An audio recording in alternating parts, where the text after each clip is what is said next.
We are Seventh-day Adventists. Are we ashamed of this name? We answer, no, no. We are not. It is the name the Lord has given to us.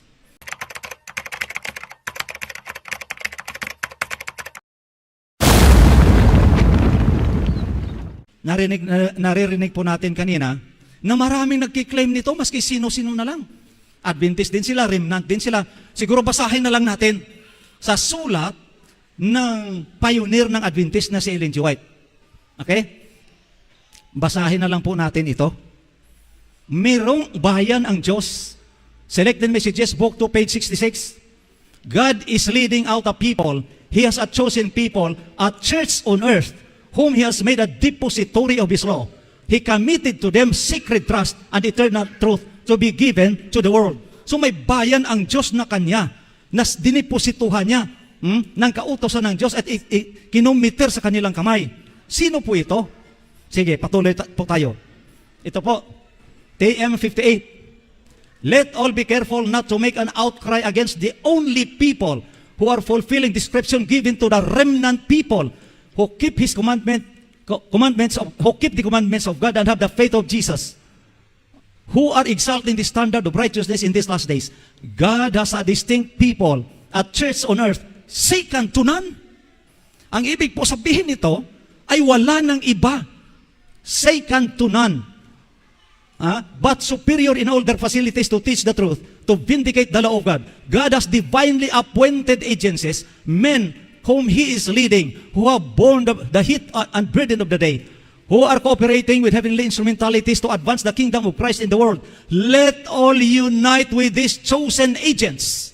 Mga kapatid ko at mga kaibigan, ay miro palang iglesia ang bayan ng Diyos, second to none, wala ng iba. Sino po ito? Sige, let all unite with these chosen agents. Sino po itong mga pinili ng Diyos? Testimonies Volume 7, 138. Seventh-day Adventists have been chosen by God as a peculiar people separate from the world. By the great cleaver of truth, He has cut out from quarry of the world and brought them into connection with Himself. He has made them representatives and called them to be ambassadors for Him in the last work of salvation. The greatest wealth of solemn and fearful warnings sent by God to man have been committed to them to be given to the world. Okay? Ito palang iglesia na pinili ng Diyos na wala ng iba. Second to none, ang pangalan ay Seventh-day Adventist. Walang dugtong, walang addition. Okay? Sige. Klaro na to? Na ang remnant na binanggit po kanina dito ay itong remnant na binanggit dito, sapagkat itong pinag-uusapan po natin, ay walang ng iba, siya lang, na ang na ito ay dapat dito tayo umanib. Sila ay tinawag ng mga pinili. Itong pinili ay Seventh-day Adventist, wala ng iba. Alright, sige. Patuloy po tayo. I am instructed to say to Seventh-day Adventists the world over, God called us as a people to be a peculiar treasure unto Himself. He has appointed that His church on earth shall stand perfectly united in the spirit and counsel of the Lord of hosts to the end of time. Ang may pangalan, Seventh-day Adventist, ilang vision na binanggit dito. Sige. Ngayon, ano po ang kahalagahan nitong Seventh-day Adventist na ito na pangalan? Sige. Sino ang nagbigay nito?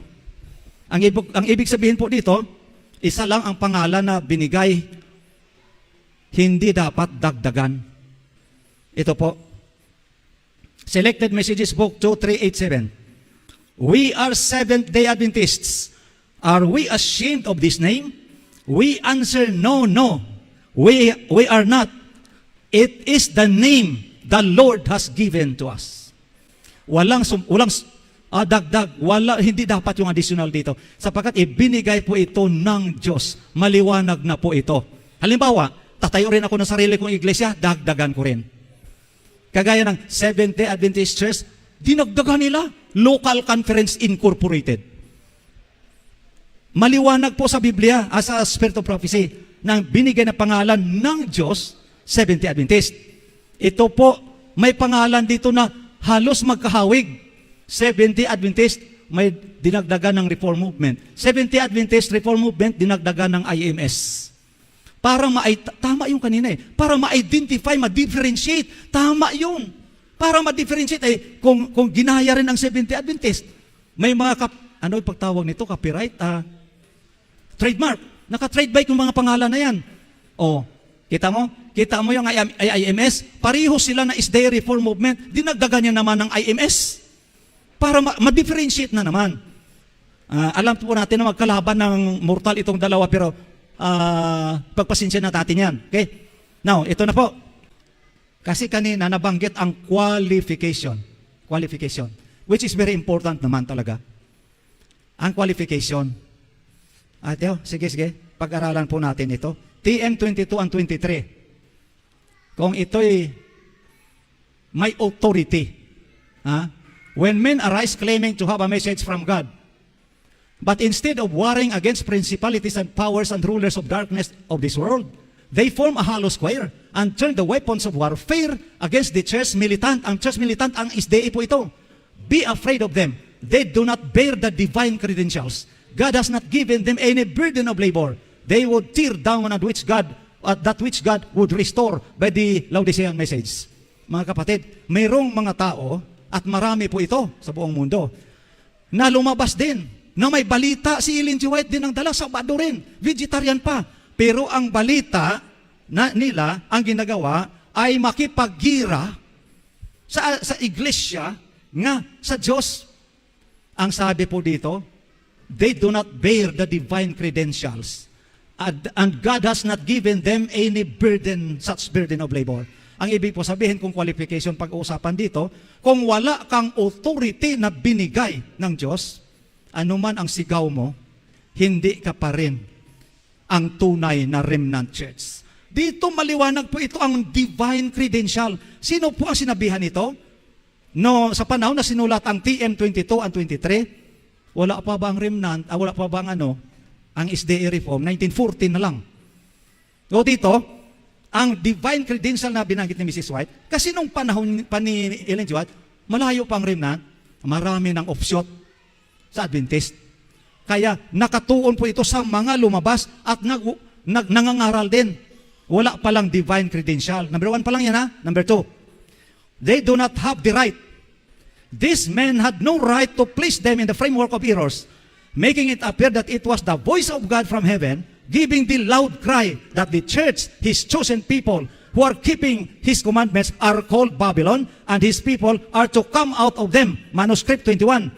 Ito pala ang mga nagsasabi, Babylonia kayo o harlot kayo ng Babylon. At dapat lumabas na kayo sa Seventh-day Adventist Church. Wala palang mga karapatan yan. Walang karapatan na magsabi ng ganyan. Sabi ni Mrs. White. Hindi ko nababasahin lahat yung punto dito. Kasi ang nasasabi ni Ellen G. White ay, yung man nagtuturo ng Iglesia Adventista ay Babylonia, ay kagayang tinuturo ni Satanas. Pareho sila. Okay, wala palang karapatan ito na magsabi ka, lumabas na kayo dyan. They have no right. Wala silang karapatan. Number 3, they had no message from God, by the way. Kasi basahin natin.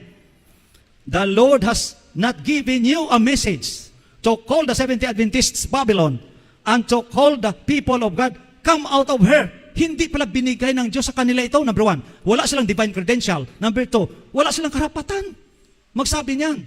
Okay, dito, hindi binigay ng Diyos ang mensahe sa kanila na ang Iglesia Adventista ay Babylon. Lumabas ka na dyan. All the reasons you may present cannot have weight with me on this subject because the Lord has given me decided light that opposition to such message.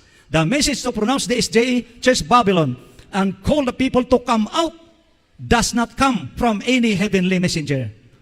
Kita mo yan mga kapatid? Wala pala ito sa heavenly messenger. O hindi naman ito binigay, itong mensahe, sa mga tao lalo nang walang karapatan magsabi nito. Pero ang tinatawag na poder o pribilehiyo, may pribilehiyo, pero walang karapatan. Alright? Number 4, they are not handling the truth. Ito na. I have written long letters at different times to those who were accusing the Church of Seventh-day Adventists of being Babylon, that they are not handling the truth. And the word has been given me, believe them not. I have not sent them, and yet they run. Selected Messages, Book 2, page 63. kaya walang divine credential, walang karapatan. Pero pwede mangaral. Kaya lang, hindi ko sila pinadala. Subalit, tumatakbo at nangangaral. Okay lang. Karapatan niya ng bawat isa. Pero sa scripture, walang karapatan. Number 5. God has not given them this work to do. Believe them not. Ito TM 51 and 52. Believe them not. They are allying themselves with the enemies of God and the truth. From such turn away, have no fellowship with their message. However much they may quote the testimonies and seek to entrench themselves behind them, receive them not. For God has not given them this work to do. Understood na yan, ha? That is self-explanatory. Number 6, they will misinterpret and misapply the counsels and warnings to the church. Review and Herald, 1893. They will deceive the people and mix up the error of the testimonies of Sister White and use her name to give influence to their work. They make such selection from the testimonies as they think they can twist to support their positions and place them in setting of falsehood so that their error may have weight and be accepted by the people. They misinterpret and misapply that which God has given to the church to warn, counsel, reprove, comfort, and encourage those who shall make up the remnant of God. Ito po, binanggit na naman ang remnant. Ang remnant pala ay pinadalhan ni Panginoong Hesukristo, pinadalhan ng Diyos ng mga warning, saway, comfort, pinadalhan. Na misinterpret po ito at na misapply. Nang sabi ay sinumpa na ni Ellen G. White at sinumpa na pala ng Diyos ang Seventh-day Adventist Church. Na misinterpret po ito. Tama nga sa Biblia. Great Controversy 3:9-5. Satan is the accuser of the brethren, and it is his spirit which inspires men to watch for the errors and defects of the Lord's people and to hold them up to notice while their good deeds are passed by without a mention. Naka-notice kayo mga kapatid? Napapansin niyo ba ito? Hindi lang po ang ISDARM, hindi lang. Yung IMS, yung lahat ng mga offshoots, walang mabuti sa mga SDE. Panay kasamaan na lang maririnig mo. Wala. Kung sila lang ang maghukom, impirno na tayong lahat. Wala na itong pag-asa. Kaya lang, mabuti lang may spirit of prophecy na siya nga ang nagbigay sa atin ng kaliwanagan kung paano na dapat ipagpatawad po ito at pagpasensya sapagkat mayroon talagang lalabas ng mga tao na ganito. O sige po, sunod. Nothing, Selected Messages Book 2, 397. Nothing in this world so dear to God as His church. Ay mahal na mahal pala ng Diyos itong kanyang iglesia. With jealous care He guards those who seek Him. The Lord has not forsaken His people. Kasi sabi nila, tinalikuran na ng Diyos ang Iglesia Adventista, tinalikuran na. Kaya mga Adventistang iba, lumabas din. Sapagkat ang introduction ganito, come out of her my people. Sapagkat, bakit? Sapagkat tinalikuran na ng Diyos ang Iglesia Adventista ay nag-apostatize na. O marami mga Adventistang lumabas na ang sabi dito na deceive lang. Ito po, nothing is in this world so dear to God as His church. With jealous care He guards those who seek Him. The Lord has not forsaken His people. Satan points to the mistakes that they have done. Ay marami talagang kasawayan sa iglesia. Alam niyo kung bakit? Alangan naman si Satanas magpunta doon sa kanya. Siyempre dito sa hindi kanya. Para marami siyang malinlang at marami nga nalinlang. Okay? Pag sinabi mo na wala ito sa inyo, pag sinabi ng isang offshoot group ng Adventist na sila ay wala nito, ibig po sabihin, hindi si Satanas pumupunta sa kanila. Dito sa Iglesia Adventista, sapagkat itong ang target ng kaaway. Kaya dito pumupunta. Sige. Satan points to the mistakes that they have done and tries to make them believe that they separate themselves from God. Evil angels seek in every way to discourage those who are striving for victory over sin. They hold up over their past unworthiness and present their case as hopeless. Kaya mga kapatid, pag binasa mo ang kanilang mga literatures at makinig ka sa kanila, wala ng pag-asa ang Adventista. Baka nakikita nyo na sa mga internet nyo, may si Gypte na urita dyan. 1994 pa, nag-close na ang probation sa Adventist. Wala na. Ay, saan tayo ngayon pupunta? Pag tinanong mo ang bawat separated groups, sabi ni urita, dito sa amin, punta. Ay, di, may mga Adventista doon na ngayon. Ang sabi ng local conference, dito sa amin sapagkat kami ang tunay na iglesia.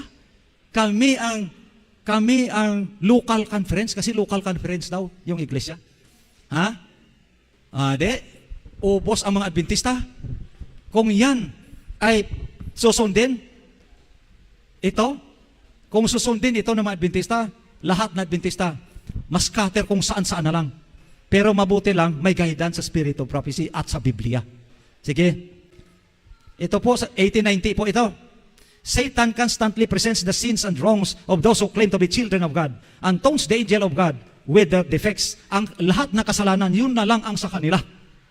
Kasalanan ng mga Adventista. Testimonies for the Church, Volume 1, 569. God loves His people who keep His commandments and reproves them not because they are the worst, but because they are the best people in the world. Totoo nga na halos pinagalitan ang church sapagkat maraming pasaway. Ako kaagad na pastor, ayaw kong sabihin na hindi ako pasaway. Pasaway. Prangka. Pasaway. Mga Adventista, dapat lang pagalitan. Kaya ang sabi dito, oo nga, pinapagalitan sila.